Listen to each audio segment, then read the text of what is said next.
નમસ્કાર દર્શક મિત્રો, હું છું દર્શના જોશી. તમે જોઈ રહ્યા છો લોકસામના ન્યૂઝ.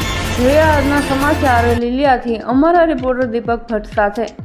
લીલિયા તાલુકાના પૂજાપાદર ગામના વતની અને હાલ રશિયામાં વસવાટ કરતા વિઠ્ઠલભાઈ રામાણીએ પોતાના માદર વતને પૂજાપાદર ખાતે પધાર્યા છે.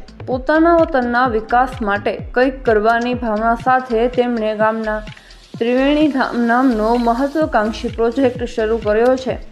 ગામના વિકાસ, સૌંદર્યકરણ અને વિવિધ વિકાસલક્ષી કામગીરીના સ્વપ્નદ્રષ્ટા તથા પ્રણેતા એવા વિઠ્ઠલભાઈ રામાણીએ આજે ત્રિવેણી ધામ પ્રોજેક્ટની રૂબરૂ મુલાકાત લીધી હતી. આ દરમિયાન તેમણે પ્રોજેક્ટની કામગીરીનું નિરીક્ષણ કરી જરૂરી સલાહ સૂચનો આપ્યા હતા. આ પ્રોજેક્ટને વધુ લોકભાગીદારી સાથે આગળ ધપાવવા માટે આવતીકાલે તારીખ 18/8/2026ના રોજ ત્રણેય ગામોના ગ્રામજનો તથા આગેવાનો સાથે બેઠકનું આયોજન કરવામાં આવ્યું છે.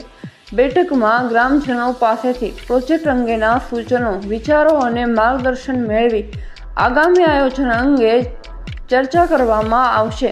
દરમિયાન વિઠ્ઠલભાઈ રામાણીએ પૂજાપાદરના આસ્થાના કેન્દ્ર સમાન નાગબાઈ માતાજીના મંદિરે દર્શન કરી માતાજીના આશીર્વાદ લીધા હતા. નાગબાઈ માતાજીનું મંદિર પણ ભવ્ય સ્વરૂપે નિર્માણ પામી રહ્યું છે. ત્રિવેણી ધામ પ્રોજેક્ટ અંતર્ગત વિવિધ મહાન ભુવાઓની પ્રતિમાઓનું અનાવરણ સહિત ગામના વિકાસ માટે અને શોભાવર્ધન માટેની અનેક કામગીરીઓ હાથ ધરવામાં આવનાર છે. વિઠ્ઠલભાઈ રામાણીના આ પ્રયાસને લઈને ગ્રામજનોમાં ભારે ઉત્સાહ જોવા મળી રહ્યો છે.